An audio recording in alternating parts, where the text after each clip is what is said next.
All right, so we have all of our integration rules. Whoops, just pull this out of the way on accident. So we've got all of our integration rules, right? We have this sort of reverse of the power rule. We know plus and minus, not a big deal. E to the x goes back to e to the x. 1 over x goes backwards to natural log. We got all the trig stuff. We got these funky inverse trig, right? Arcsine, arctan, arcsecant. We got all these rules. Let's put them to work. Let's try some examples. So a couple things. These are indefinite integrals, right?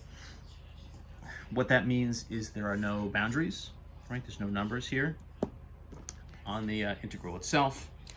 We're going to review that also. But what that means is really what we're doing is we're just finding the antiderivative, which includes the big plus c, right? Plus capital C is our sort of generic constant. This is all just based on, right, at this point, we just have our sort of foundational rules here, our kind of basic rules. So that's what we can deal with. Let's just sort of run through some of these. Really, we're sort of, doing pattern recognition to a certain point, right? Just trying to look for things that we can recognize as integratable, things that we can integrate, and we'll go from there. So, of course, first on our list, as always, is just a nice standard polynomial. So rather than do a derivative, right, and multiply out in front and subtract from the powers, we are doing the opposite. We're going to add to the powers, and we're going to divide by the new powers. We have some coefficients, right, 10 and 6 in front of our values here. That doesn't matter at all, right? Those coefficients, right, those sort of constants in front of our individual terms aren't going to have any effect. They're pretty much just along for the ride. So this 10 is there. We're going x to the 4 plus 1, so that would of course be x to the 5, and then we divide by the new power. So then that's going to go on the bottom. We'll just sort of leave it like that. We'll clean this up just like with the derivatives. We'll kind of just get everything in place first, and then we'll clean it up second. Plus minus, any plus minuses, right, just are what they are. They're going to stay put. 6 stays put, x squared, right, 2 plus 1 is 3. And then we're going to divide by that 3. It's possible on purpose I picked some numbers here that would divide nicely. In theory, probably you'll get fractions here, but that's fine, not a big deal. 2 is just a constant, so what's going to happen to 2, right? Any sort of constant, if we sort of reverse it, right, is going to go back to 2 times x. So a constant here, right, gets a sort of x to the 1 placed on it. And then at the end, of course, we have plus big C. So pretty fast, right? Pretty straightforward. And then, of course, if we simplify it, 10 over 5 is 2. 2x to the 5, 6 over 3, also 2. Another coincidence there. Hey, and then plus 2x, a bunch of 2's. That was not on purpose. If you're looking for a check to see if you've done this right, one of the things that you can do is you can just take a derivative of your answer, right? Make sure you end up back here. I won't write that out, but in theory, right, 2 times 5 is 10. 5 minus 1, x to the 4, right? 2 times 3 is 6, right? 3 minus 1 is 2. 2x, right? X would go away. We'd be left with 2. C is a constant. C would go to 0. So that would be that. So just nice polynomial type stuff. Relatively simple to deal with. What else can we do? Well, more power rules, but let's just throw some more awkward exponents on top, right? So let's deal with some different types of roots. We have some sort of fractions with roots involved, and we have some like rational powers. This, of course, would be, right, sort of a combination. It's negative, so it would be on the bottom. It's sort of 4/3, which would be like a cube root of t to the 4. We really don't need to write it in that way. We're kind of just going to leave it written with the fraction power. The things we do need to rewrite are these two with the square roots. So that's what I'm going to do first. Before I integrate, I'm just going to rewrite these terms. This is the same kind of step we would do if we were doing derivatives, right? We want to write everything in terms of powers. We don't really want to write it in terms of the roots, right? So a square root is a positive 1/2. This is a square root on the bottom. Anything in the denominator is going to be negative as far as the power goes. The 2 is up top, so that just is 2, right? So that would be t to the negative 1/2.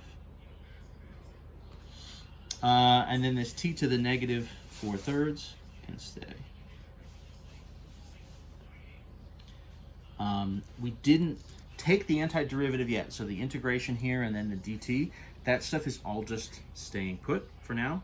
That's a part of it. That doesn't disappear until we actually do the antiderivative, right? Do the integration process and actually find our answer. So until we do that, we're not going to touch it. So what are our new values here?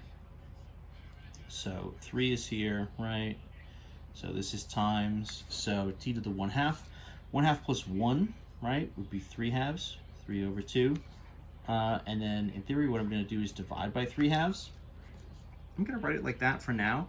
But of course, if we divide by a fraction, what we're really going to do is multiply by the reciprocal. So that's going to end up looking differently, right? We're going to try to avoid this sort of a fraction stack in the end. But I'll write it that way just here as we're getting started. Minus 2t, negative 1/2 plus 1 would get us to positive 1/2. Divide by 1/2, right? Plus, so this one's just going to be t, negative 4/3 plus 1, right? So that's plus 3/3. So that's going to get us to what? Negative 1/3. So that's still going to be negative. And then we're going to divide by negative 1/3. And then that's plus big C.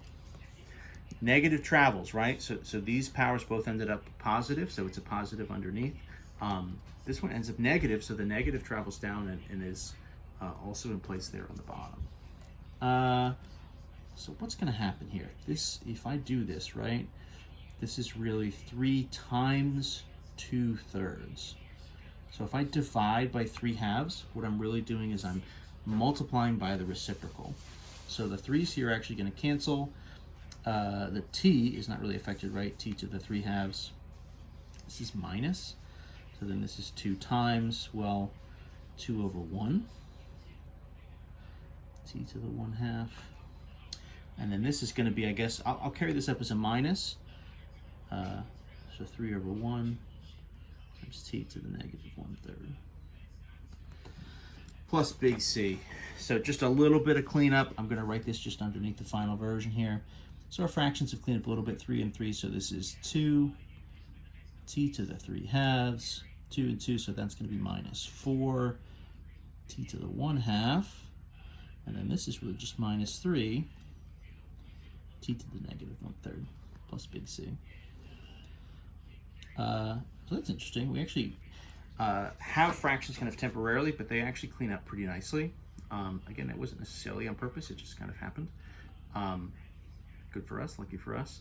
If you get fractions, that's fine, no big deal, right? Fractions are just numbers, so we're not going to try to treat them any differently. We'll just deal with it. Let's see if we can do a couple more. Some trig action, some trigonometry action. So this is sine plus secant times tangent. And I've been messing with the variables here a little bit, right? This was t, and then with respect to t, dt. This is theta. So we have our sort of standard angle variable. As long as, right, your sort of d variable, right, d whatever, d theta, matches with what you have here, then you're good to go. That's totally fine. If we sort of refer back to our table of integrals, I'll actually pop these back on screen here for a second. So we're dealing with sine, which should go backwards to negative cosine. And the other one we have is secant times tangent, which is going to go backwards to secant. So this is actually extremely fast because both of these are essentially just one-steppers. Excuse me. So sine by itself goes backwards to negative cosine. Just keeping the variable the same. And then we said secant times tangent, right, is going to go backward to a single secant. So plus secant theta. And then plus big C. And even though that looks a little awkward, right, that is it. That's all there is to it. So that one is actually very fast. The trick is just being able to sort of identify those different forms. The last one here, this looks maybe sort of very intimidating and unexpected. This is 6 over the square root of 1 minus x squared. This is not power rule stuff, right? There's roots on the bottom, but it's not just an x underneath it. It's all sorts of business. So is this nonsense? What can we do? It looks, if we go back to our sort of table of sort of basic values, it looks a lot like this. What's different is, right, for arc sine, it's a 1 on top versus what we have is a 6. But what we've said, right, is any kind of constant value, essentially what we can do is just take it out in front of the full integral. This will kind of help us clean things up as they get a little bit more messy. And so the 6 here that's sort of keeping this from matching exactly, if we just bring it out in front, not a big deal, we're left with exactly what we would want to get that arc sine. So then this is just going to be 6 times the arc sine of x plus big C, right? So this is all about recognizing those different forms. As long as we could sort of recognize them and sort of pull them out, then we're good to go. We're going to do a couple more examples in the next video, integration examples, where we use a few different kind of algebra techniques, a few different algebra tricks to solve it. So stay tuned for that one.